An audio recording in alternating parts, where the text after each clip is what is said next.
Diyan Dobre Philippines, guys. This is Sir Dennis Basa.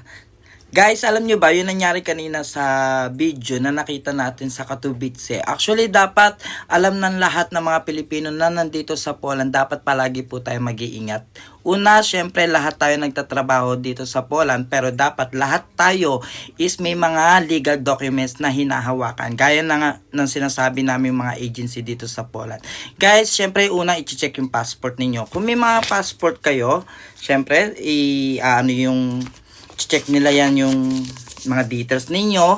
Kung may mga resident card na rin naman kayo, wala rin mga problema. Pero yung mga nag-a-apply pa lang dito sa Poland at nagtatrabaho, dapat meron po kayo hinahawakan ng mga documents katulad ng mga yellow card, white card, PESEL, contract, lahat yan i-check para maging safe po tayo lahat. So ulitin ko po guys, hindi nyo dapat kailangan matakot, kundi dapat kampante lang kayo. Kasi yung nakita natin kanina sa video, syempre kahit sino kakabahan, pero dapat ipakita pa rin natin yung pagiging legal natin dito sa Poland. Dahil nag-work naman talaga kayo ng legal dito sa Poland.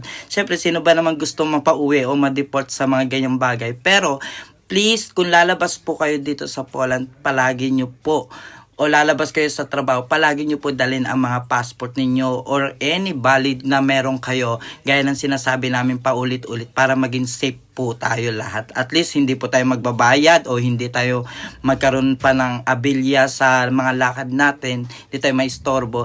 Please bring all your legal documents dito sa Poland. Okay po, payong kabayan po, muli po ako si Sir Dennis Basa ng Max Power Agency.